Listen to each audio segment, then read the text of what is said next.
This is Adam DC, and welcome to the Yu-Gi-Oh! Card Game Network. Happy Friday, everybody. And today, on every Friday, we're going to be doing a deck profile. This week, we're going to be doing Dark Worlds. Let's get started. So, in this specific deck that I run, 3 Graphas.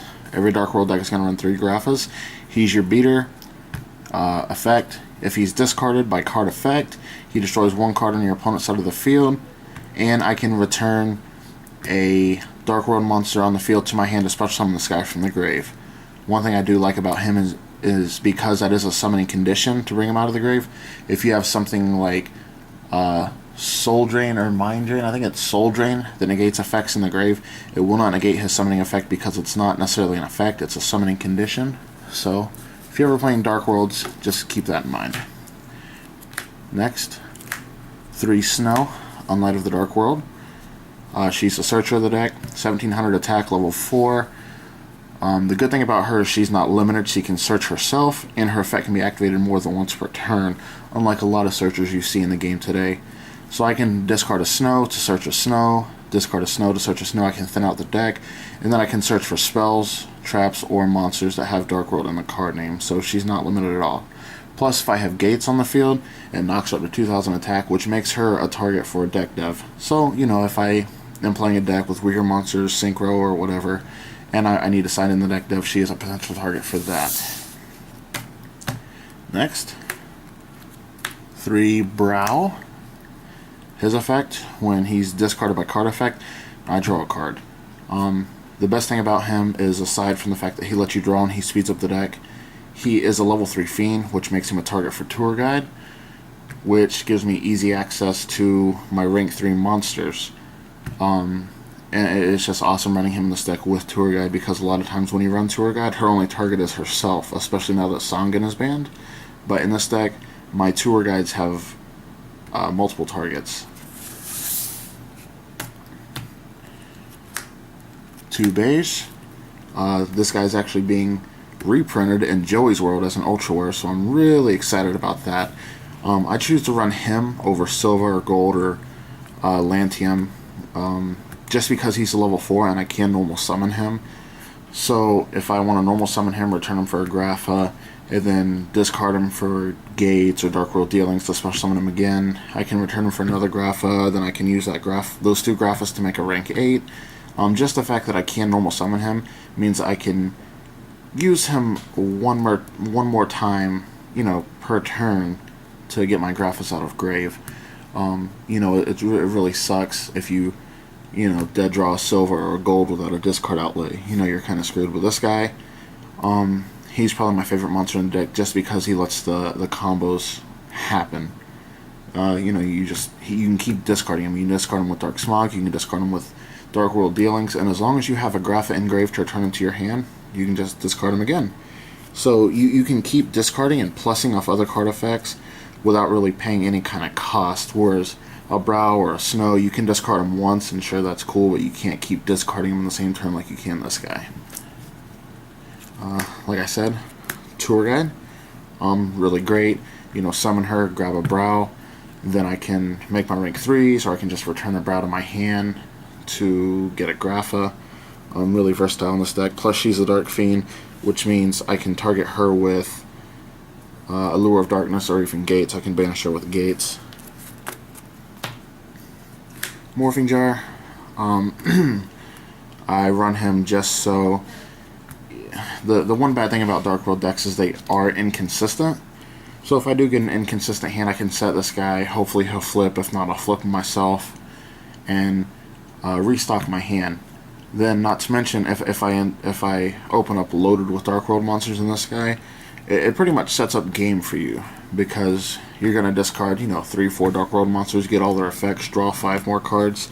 You're gonna plus so much with him in those instances. The only bad thing about Morphing Jar is that a lot of times your opponent will see the Morphing Jar coming once they know you're playing Dark Worlds, so they'll typically blow it up or something like that. So after your opponent knows you're playing Dark World, you know, it might be a good idea to side him out, depending on how good your opponent is. Gates of the Dark World. This one's getting reprinted in Joey's World as a secret also. I'm really excited about that. This is your field card. This card is the card that you need constantly. It's going to give your Grapha 3000 attack, which is going to let him get over almost anything in the game, or headbutt anything that's stronger. There's not too much that can deal with that 3000 attack beater. Plus, it's your draw engine. You're going to be able to draw, banish a fiend from your grave, discard one, and draw. And then when you discard your Dark World monsters, you're going to get their effect.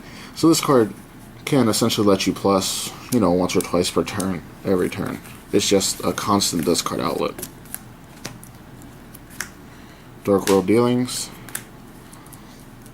This card is great just because it speeds up the deck. It's a draw one, it's a discard one to get off your Dark World effects. So it'll let you get off their effects and give you a plus. Not to mention, because your opponent has to draw and discard one also, it's going to keep your opponent's hand in flux, which is going to mess with any kind of strategy they're developing, or maybe they'll discard a card they think they don't need and then they draw into the other piece they need for the combo. That can be pretty upsetting. Drag down. Drag down into the grave. This card is great. You and your opponent each look at each other's hand, pick one card to discard, and then you both draw one. I love this because I can set any of my back row. I can set my spells and my traps, and then have nothing but Dark World monsters on my hand, activate this. So my opponent is left with the option of, do they want to let me draw a card, special summon a monster, or destroy one of their cards, whereas I can look through their hand at this point and discard any of their major pieces that I want to, that I see.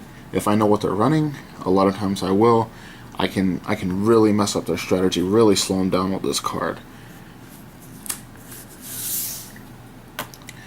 Not to mention, something that newer players will forget to do with this card is that you get to look at your opponent's hand. Guys, remember what's in your opponent's hand. It's going to let you predict what their next moves are going to be, and if you can even pay attention to the position of the cards in their hand, if they don't shuffle enough, you're going to know what kind of back row they're laying. You're going to know if that's a torrential or a solemn or just an MST faking you out in that back row. Allure. You can only run one, real obvious. Banish a dart from your hand, draw two. 1 Day of Peace. I never ran this card for a while, and another Dark World player talked me into this. The card replaces itself when you play it. Your opponent gets to draw one too, but the best thing about it is it gives you stall time. If you get an inconsistent hand, which does happen with this deck, you can just play this card and end, and your opponent can't do anything to you because you cannot take any battle damage. You nor your opponent can take any battle damage until your next end phase, or your opponent's end phase rather. Foolish. 9 times out of 10, this is just going to get Grapha in the grave. You're going to want to get him in grave as fast as possible so you can start summoning him and just beating your opponent in. Rare instances you might want to use this card is you'll send a beige or a random snow or whatever to the grave so that you can utilize Gate's effect. Dark Hole destroys all monsters on the field. Every deck runs this. Especially effective here because if you have to destroy your own Grapha to get rid of something they have you don't want, big deal. Grapha comes right back. Book of Moon, a lot of different utility. I'll probably do a card profile on this in the future, but it just stops your opponent's attack. It can stop him from synchro summoning. It can prevent effects. It's just a really good card. Call of the Haunted. This card exists as a Monster Reborn we don't have in this format. And the best way to use this in the Dark Worlds is to use Call of the Haunted to grab one of your Dark World monsters and then return it to the hand for Grapha. Don't just use this on Grapha. Compulse. A lot of people are going to use this to get your opponent's monsters off the board that you don't want to deal with. However, this is a great tech just because you can set it. If you go to summon a Dark World monster and your opponent tries to bottomless it, you can return it to hand.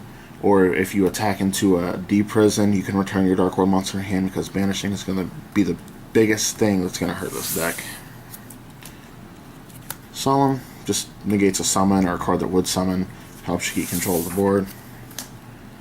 Torrential, same thing as Dark Hole, clear the board, no big deal if you lose Grapha because he's going to come right back. Double Skill Drain. The only cards in this specific deck that have effects are going to be Morphing Jar and Tour Guide. Outside of that, this card is not going to affect you at all, so it's just great to main it too. I mean, any other deck is going to be using monster effects, and this is really going to negate them. and it's just always important that when you're using this card to activate it in response to your opponent paying cost to activate an effect. If your opponent summons the Dracosac, don't just activate Skill Drain, wait for them to detach a material, then use this, just in case something happens. You know, they've already tried to use the effect that turn, and then they're down one material as well. Double Smog, just an unlimited discard outlet. It's a trap, so if your opponent goes to MST it, you can chain it and get one monster banished out of your opponent's grave. Plus, you know, you're going to get your discard effects from your Dark World monsters. I really love using this with Forced Requisition. I mentioned this in the Forced Requisition video, that you can use these two cards to constantly decrease the amount of cards in your opponent's hand, especially when you combine Forced Requisition with Drag Down or Dark World Dealing or Gates. Everything in this deck discards, and this is going to make your opponent discard. And then 3 Mind Crush. Now, this is going to be really important. That's why I said to remember the cards in your opponent's hand when you use Drag Down. Okay, so you can Mind Crush those cards they still have in their hand. The best time to use this is always during your opponent's draw phase after they have drawn, so that you can chain this, and then not even necessarily chain it, just activate it, and then call that card. And if you wait till after they've drawn, there's a chance they might have drawn into another copy of the card name you're going to declare, so you can discard 2.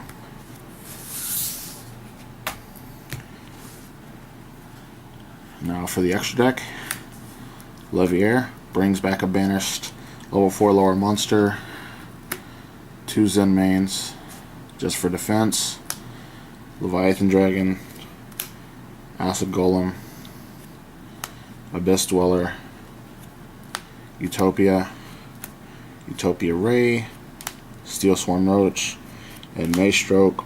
The level 4s, you know, you see the Utopia Ray there, you're like, what the hell? Not really important. You're not going to go into your level 4s too often. They're just kind of random options I decided to include in here.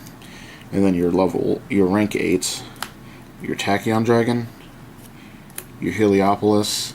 You're probably going to use Heliopolis the most, just because he's going to be able to destroy multiple cards on your opponent's side of the field and help you push for game, or to help avoid any kind of issues that you might have with their face-down cards.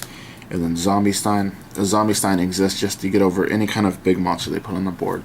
If they can get an Obelisk, if they can get a Quasar, or, you know, Dragon Rulers are playing Star Eater, and they're playing Shooting Star, you know, if you can't get rid of those cards, you can just run them over with Zombiestein. So, that's the extra deck. That's the main deck. Thanks for watching, guys, and there's going to be a link in the bottom to my eBay page. That eBay page is going to contain a tutorial on how to better use this deck, what kind of side deck options, what kind of special text you can use, the deck's weaknesses, how to better utilize the extra deck. Just a lot of cool stuff in there. If you're interested in building this deck, it'll be down in the description below. We'll see you next time.